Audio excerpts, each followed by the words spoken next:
So welcome to my top 10 Dreamcast games, and I can't believe this. In 10 years of doing the show, I have never done a top 10 Dreamcast games, and I'm like, what? It was last week, I was sitting around and I was like, I haven't talked about the Dreamcast enough, and I was getting really nostalgic about it, and I was like, you know, I really want to do my top 10 list on it because I really want to talk about a lot of these games. Some of them I've talked before about, some of them I haven't. I absolutely love this machine like a lot of you out there, and it's, well, how many years is it now? It's like nearly 19 years ago. It's ridiculous. Here's my original Dreamcast, and I want to say something.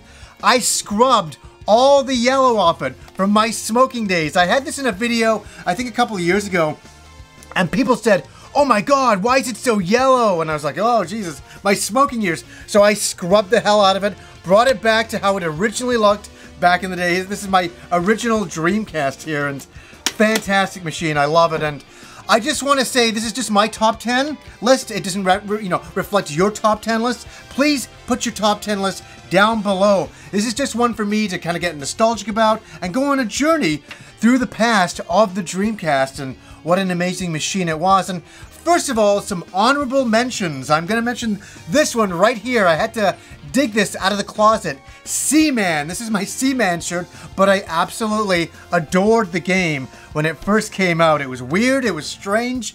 It was everything I kind of wanted in a Dreamcast game. And I bought the shirt for my bachelor party. It was so funny and fitting for that bachelor party, and I absolutely love the game. I have to mention that because it's not in the top 10 list. Another game I want to mention is Ikaruga. My god, my favorite shooter of all time, hands down. And I say shooter, I don't say shmup. I know a lot of people say shmup. Never liked that term. For me, it was always shooters. Ikaruga was one of the greatest shooters ever, with the black and white mechanics of switching your ships and avoiding the different style of bullets. Brilliant. I still have never played a shooter that was that good. And there's a lot of great shooters out, but that's up there for me. So let's start off with my top 10 list, and let's start with Crazy Taxi at number 10. This was a great arcade game that I never played in the arcade. I played it on the Dreamcast, and there was a lot of hype about this game, and I'm like, how can there be hype about a game where you drive around in a taxi and pick up a person and drive them to another part of the city and drop them off, and you collect money for that? I didn't understand how this could be a great concept. Wow, when I played the game, the graphics, the arcade graphics, the style of graphics that you were getting on the Dreamcast was like, wow, the arcade experience is home. And it was also the music, Bad Religion, Offspring, and I can't play the music or I'd be copyright, right off of YouTube right now, but the music was also what did it as well.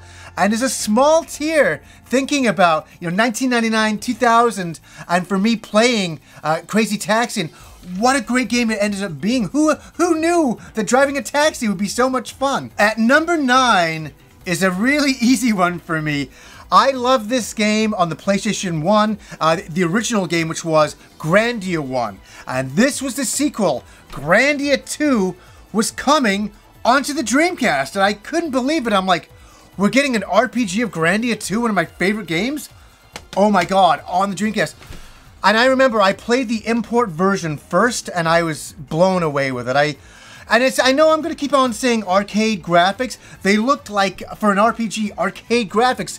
And that's a compliment to the machine of what it was able to do at the time. It was handling great conversions of arcade games to home ports, but at the same time, it was taking original games and showing you what you could do nowadays on the Dreamcast, which was like 18 years ago. Wow, Grandia had a wonderful story, incredible soundtrack. I can say a wonderful follow-up to Grandia 1, and that's saying something. Grandia 1 is in probably my top 10 JRPGs of all time. This is definitely there as well. Grandia 2 blew my mind, and it was just so great to get a great role-playing game on the Dreamcast, and this absolutely fulfilled it. Now, it's all these years later, and my soul still burns for Soulcalibur. This game, for me and my friends, was one of the greatest games ever made at the time, fighting games ever made at the time. I had this Dreamcast here, but I also had something very special. I had the S-Video attachment, and I had a TV which had S-Video input. where it made a difference. Some TVs had S-video and it didn't make a difference. My TV sure did. It looked, I can't tell you at the time, we're just talking about graphics for this game. First of all, on S-video, this game was blowing our minds. It just was so perfect. I remember saying to my friends at the time, I don't think graphics are ever going to get better than this. I remember saying something so stupid as that, but that's a testament to how great Soulcalibur looked when it first came out on the Dreamcast. It was like, oh my god. This is... I remember looking at the characters and it was beyond any... I still, to this day, can't put it into words how much I was blown away. And I just remember me and my friends would just sit and just look at the game and marvel and go, we can't believe what we're playing.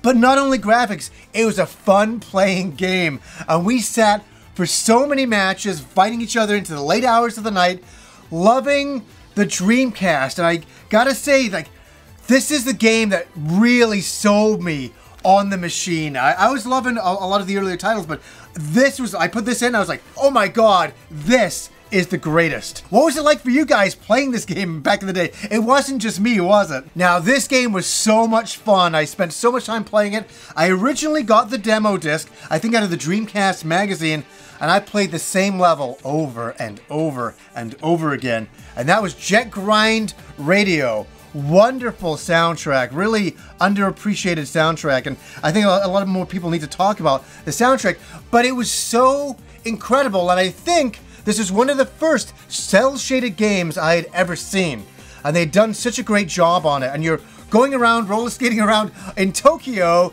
and you had to go through the city and collect cans of paint and tag certain sections of the city.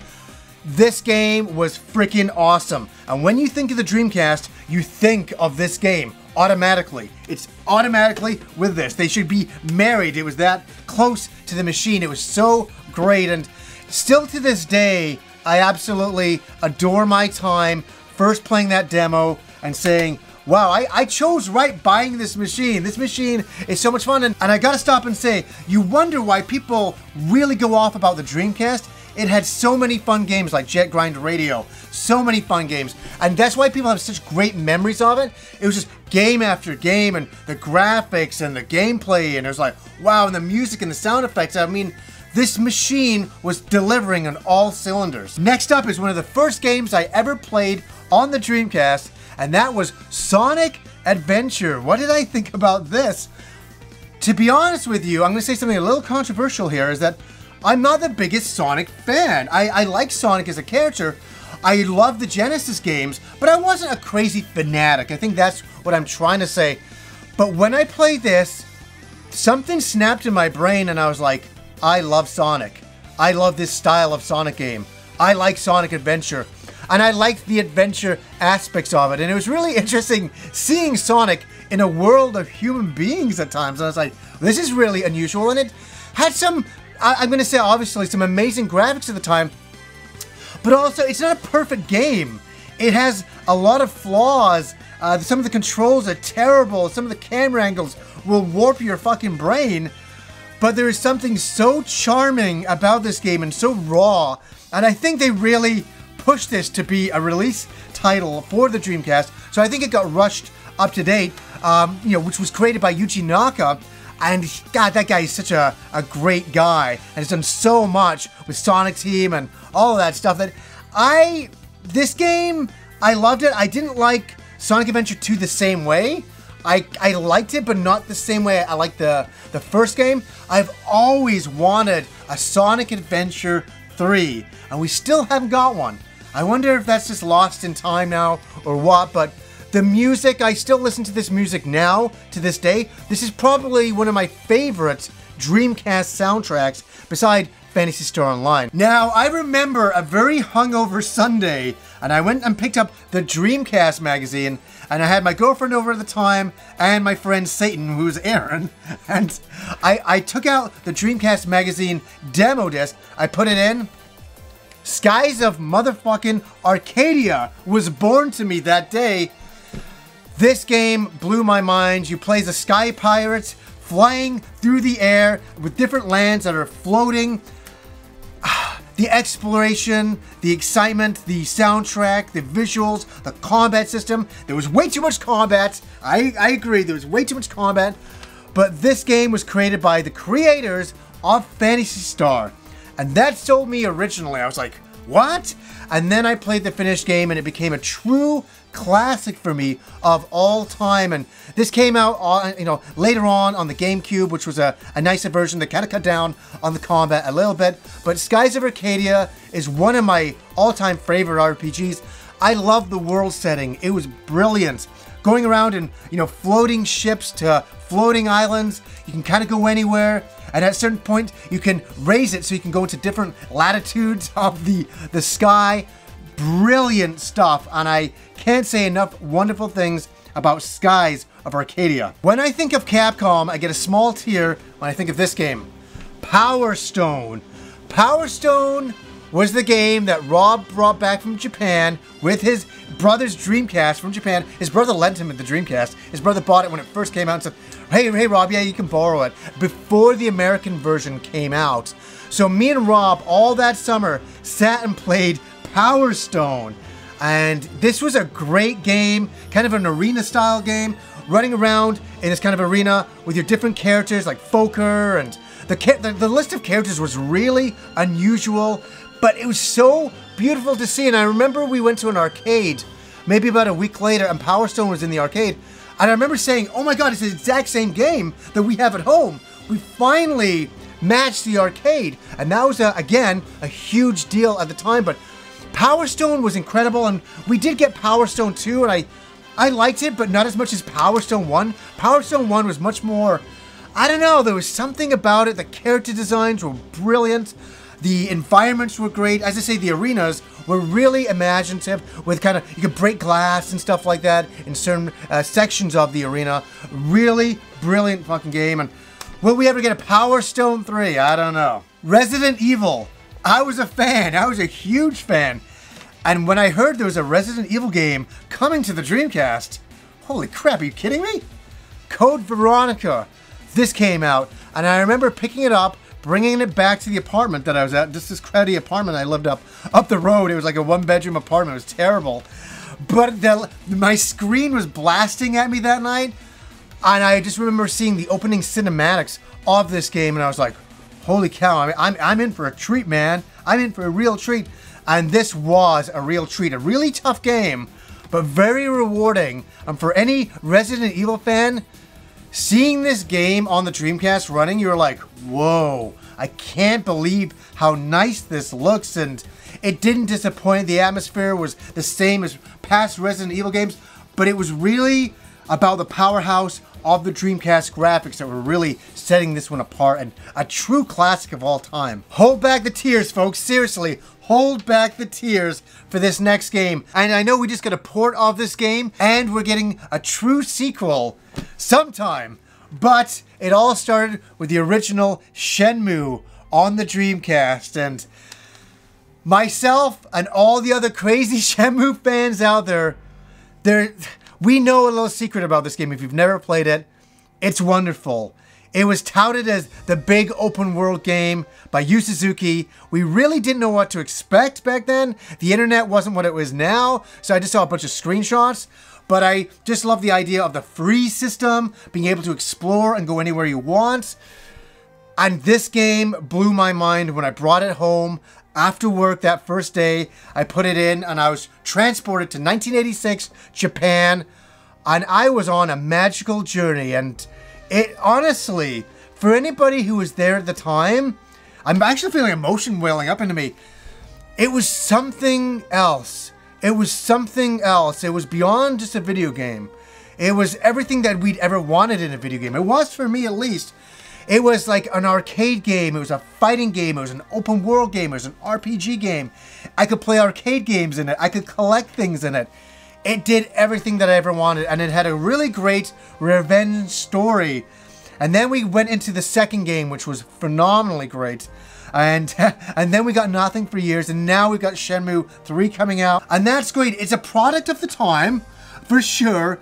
But at the time, the quick time events and the open world game, you'd never seen anything like it. And that's why people are so crazy about Shenmue. And that's why it has such a cult following. And I swear, I'm one of the cult leaders in this following. Love the game. I gotta shake my head for the first one, the very first one. A lot of you guys will know this for me, absolutely. But I'm reinforcing it again. Phantasy Star Online. I can't get the hours back. I don't want the hours back. I spent like 700 plus hours playing the Phantasy Star Online series in general. It was ridiculous. I had so many VMUs for so many characters. I was absolutely obsessed with my favorite RPG series of all time, making its way onto the Dreamcast, making it online to play with my friends on forums back then was insane. I remember playing the game and my friends magically teleporting in front of me, and I'd only ever typed to them before, and there they were, physical representations of themselves in the Phantasy Star Online world. It was a really big deal to play an online game back then, especially on the Dreamcast. It had the adapter here for 56K modem. It was the future. It really was, and it was the beginning of where we would go with gaming after that, with consoles, and consoles being plugged into the internet and to be able to connect and play with your friends. Nowadays, we take it for granted, but back then it was something super special, and this game was super special for me. I can't tell you the hours, 700 plus hours, of time playing with my friends, collecting loot, getting better equipment. I got all the equipment. I got everything in this game. And then I even hacked the game and made even more things. I was obsessed with it to an incredible degree. And what a wonderful game Phantasy Star Online was. And it still is to me to this day. What are some of you guys' favorite Dreamcast games? I really had such a fun time coming in today talking about this great machine and some of my favorite games for it all these years later. It's something that I'm so tied to emotionally that doing this episode was just so therapeutic for me. I was saying a couple of weeks ago, I'm like, I need to talk about the Dreamcast again, and I'm so glad I could do it today. So anyways, guys, until next time.